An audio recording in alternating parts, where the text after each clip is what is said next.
what's Mr. Fuller talking about? Well, that's where the word tricks blind people to what is really going on. There never was any such thing as segregation. You can't, if they call segregation, and they'll say racial segregation, and you say, what is that? See, when you start asking questions, that's when you get to the truth, because getting to the truth of anything is to ask enough questions. Mm-hmm. So you say, what is segregation? They say, oh, that means separation. It's just another term for separation, that the non-white people are not, they are separated from the white people of the planet. And that's what segregation is. And you say, wait a minute. And then you go out and take a look, and you say, well, how separate is separate? What do you mean by separate? So you got to ask enough questions. Don't just stop with the answer to the question of what is segregation, and then someone says, oh, segregation means the same thing as separation. Mm-hmm. Then you ask the next logical question, what is separation? Say, well, white people and non-white people are not in contact with each other. Then that's when you see that that's not true. What do you mean, no contact? You can't dominate somebody you're not in contact with, either direct or indirect contact. What do you mean by contact? So you ask the third question. Are you in contact with the people that you dominate, either directly or indirectly? That's a logical question. So if you don't accept the notion of segregation, the term segregation, what about the term integration? Is that also a misnomer? Sure it is. Both of them. I mean, and we have used these terms on and on because we have been given these terms to use. By whom? By the usual suspects, the white supremacists. That's where we get our terms from. That's why we have to examine all terms and see if they are logical and see if they are true, see if they fit the actual situation. There never was any such thing as segregation in racism or separation in racism. That's impossible. How are you going to dominate people that you have no direct or indirect contact with them? Yeah. Yes. See, so these are the terms that need to be examined. That's to get to the word thing, which is what the program is supposed to be about. Segregation, integration. No, none of that. Then you have all other kind of terms, like affirmative action. All actions are affirmative, or they wouldn't be actions. See, and what do they explain? Affirmative action. Or with all deliberate speed. What do you mean by all deliberate speed? I mean, so what you're saying is that deliberate. Right.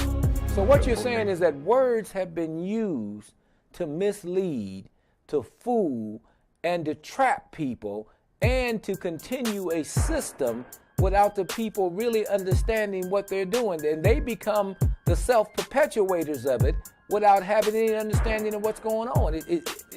Am I clear about this?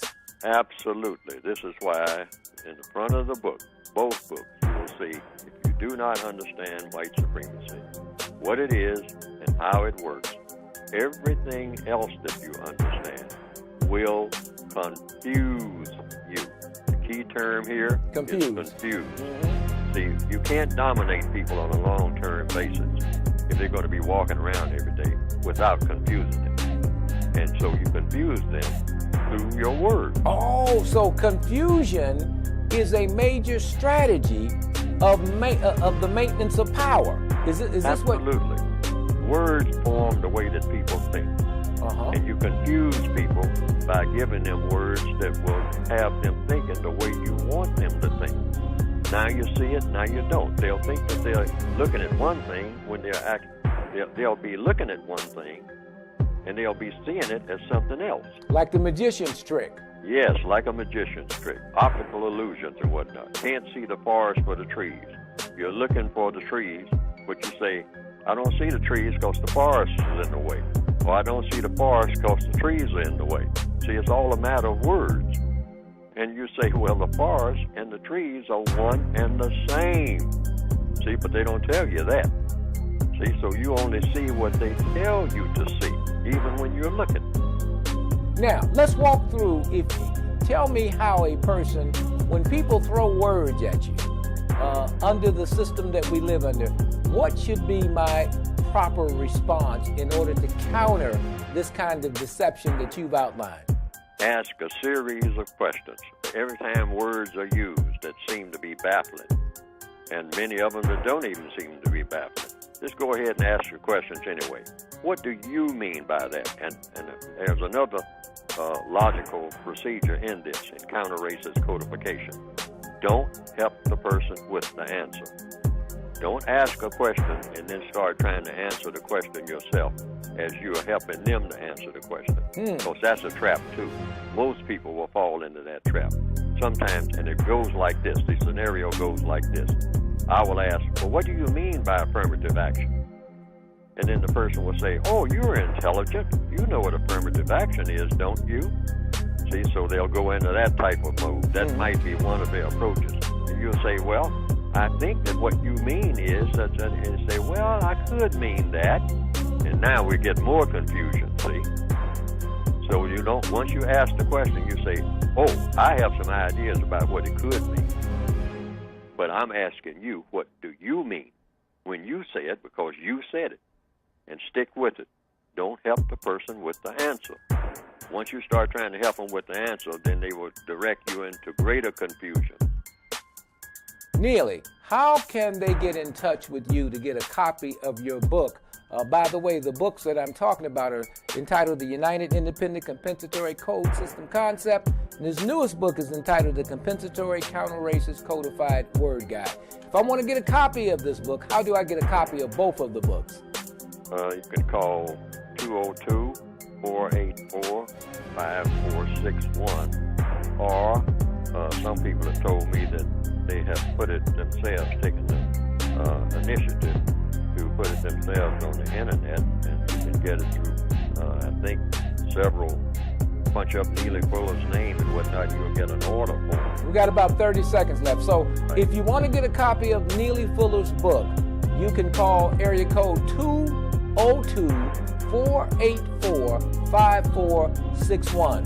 202-484-5461. Neely, closing comments. Go ahead, quickly. Got about 30 seconds. I would say most people should study, all people really, should study the words that they use and listen very carefully to the words that all other people use, whether they're white or non-white, and get in the habit of asking the person what the person means when they use certain words that may or may not be baffling to you or not very clear, because you got to have clarity and focus. All right, thank you. I appreciate you, Mr. Neely Fuller. This is Khari, seen exclusively on Insight. Thank you for watching.